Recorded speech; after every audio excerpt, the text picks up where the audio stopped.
aí, gente, beleza? Vamos lá para mais uma aulinha, aplicação do Teorema de Stephen. Vamos falar de prensa hidráulica especificamente nessa aula, tudo bem? Preparei um PowerPoint bem dedicado para vocês, bem interessante. Tem um vídeo também para ilustrar a situação, alguns exemplos e depois vamos fazer exercícios, certo? Dá um like, clica no sininho, todo esse ritual de YouTube que vocês conhecem. Bora lá! Opa!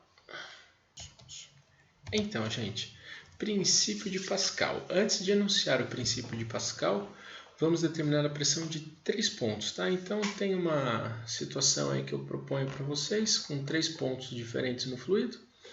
E na primeira situação, eles vão estar expostos ao vácuo, ou seja, não tem pressão na superfície.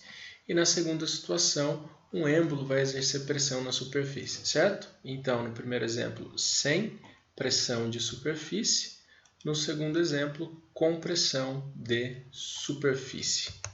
Tudo bem, gente? Então, tá aqui, ó.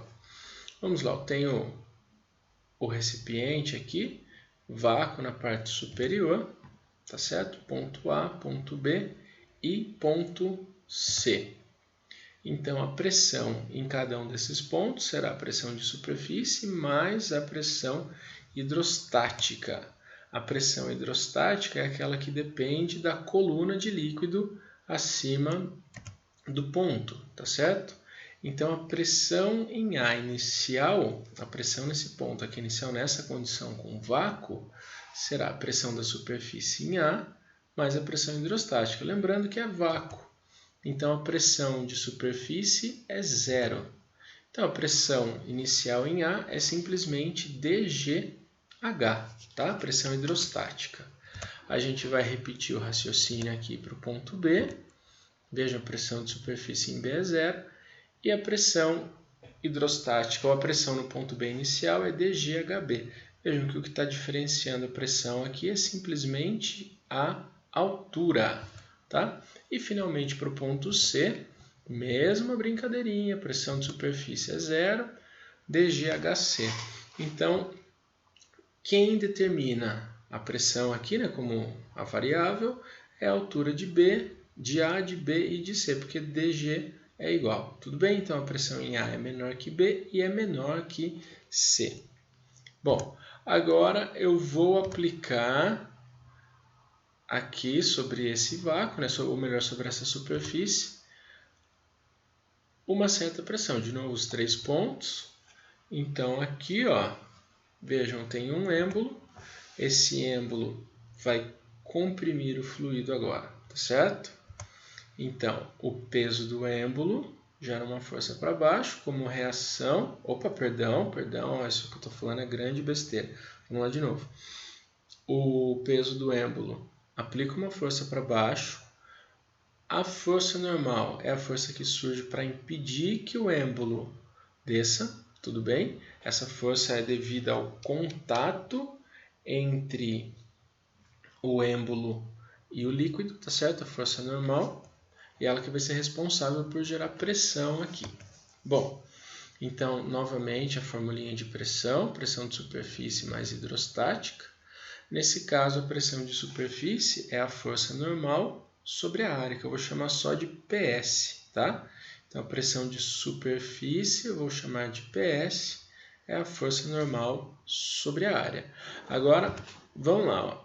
Quem é essa área? É essa região aqui que eu pus dançando aqui, tá? Então, isso está representando a área que eu vou utilizar aqui. Muito bem.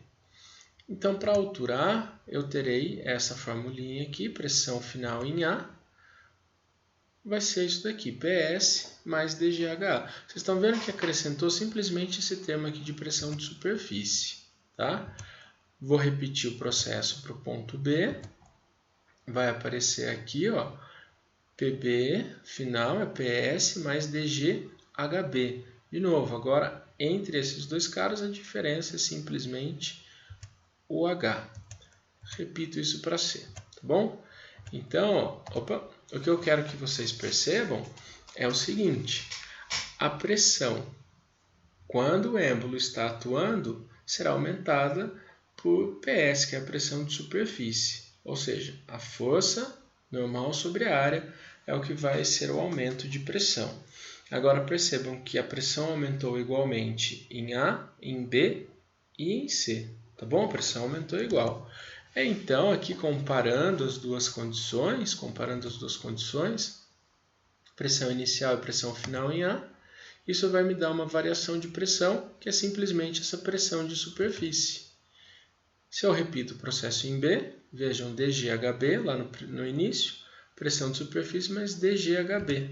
A variação, que é final menos inicial, é simplesmente variação, PS, né? E para C, a mesma coisa. Então, nós vimos que, tanto para A, para B, quanto para C, a variação é PS. Então, a variação de pressão em A foi quanto? PS, pressão de superfície, gerado por isso daqui. Em B, foi a mesma variação. E em C, a mesma variação. Então, vamos chegar à seguinte conclusão. A variação de pressão sobre todos os pontos do fluido é igual à variação de pressão da superfície. Então, o que eu variar aqui em cima, eu vou variar em todos os pontos do fluido. Tá certo? Aqui eu representei 3. Poderia ter representado 20 pontos, 30 pontos. Tá certo?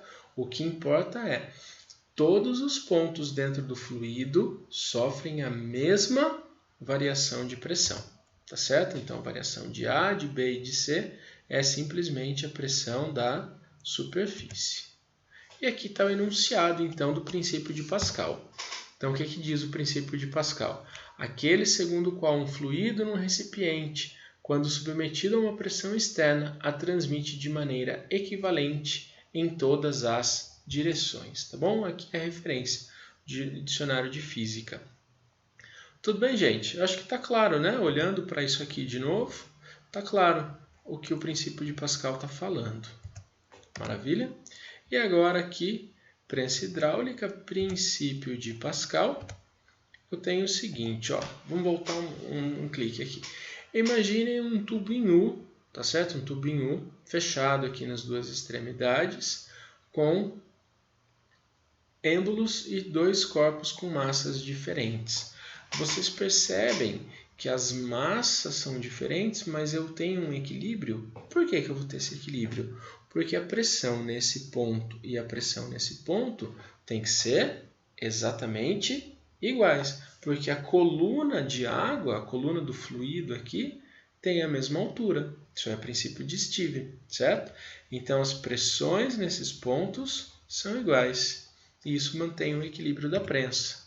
Olha só, então a força que um cara aplica nesta área e a força que o outro lado aplica nessa área. Tá certo? As forças são diferentes e as áreas são diferentes, mas a razão entre elas fica igualzinha.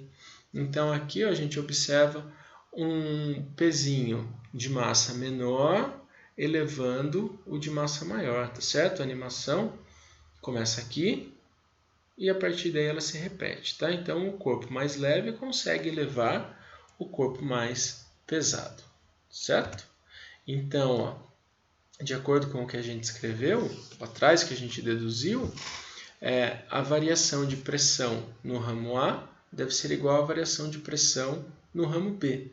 Ou ainda para o mesmo nível, as pressões A e B devem ser iguais, ou seja, a pressão em A e a pressão em B devem ser iguais. Então, se a pressão é a razão entre força por área, a pressão no ramo A vai ser força A, área A. E a pressão no ramo B vai ser força B sobre área A, certo? Esse é o teorema ou melhor, o princípio de Pascal aplicado no teorema de Stevens, certo? Então, o vídeo que eu quero mostrar para vocês, eu vou parar aqui e reinicio na próxima tela. Acompanhe então o vídeo, ele vai estar mostrando aqui para vocês uma simulação, na verdade é uma reprodução experimental de prensa hidráulica, certo? Eu vou tirar minha carinha daqui e vocês fiquem com o vídeo.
Bom, estamos de volta aqui, espero que o vídeo tenha esclarecido alguma coisa para vocês.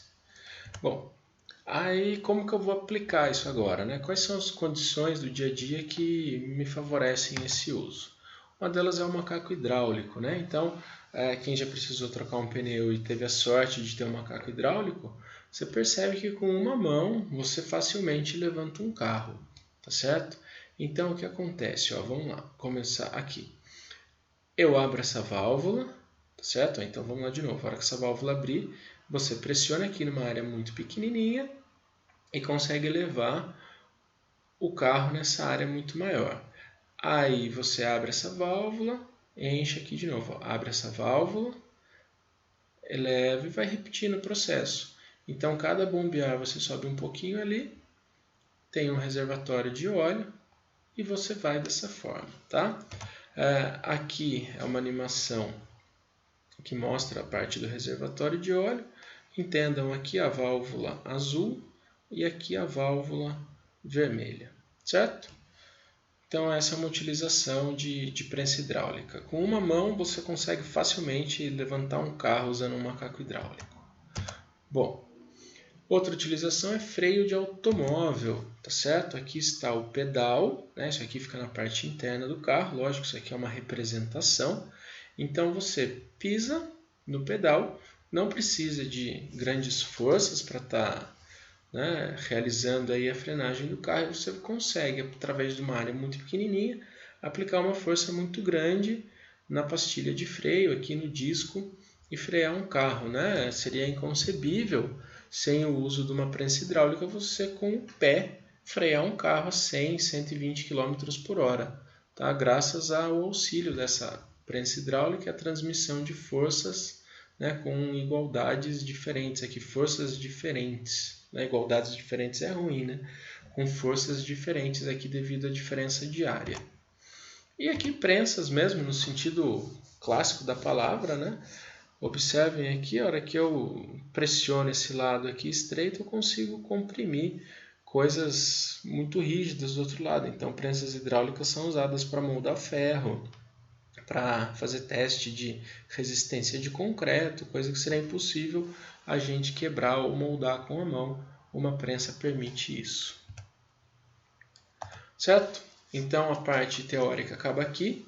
Eu espero vocês nos exercícios, certo? Resolvam em casa com calma, peguem suas apostilas e depois vocês voltem aqui para o YouTube e acessem o vídeo da aula. Falou, gente? Até mais!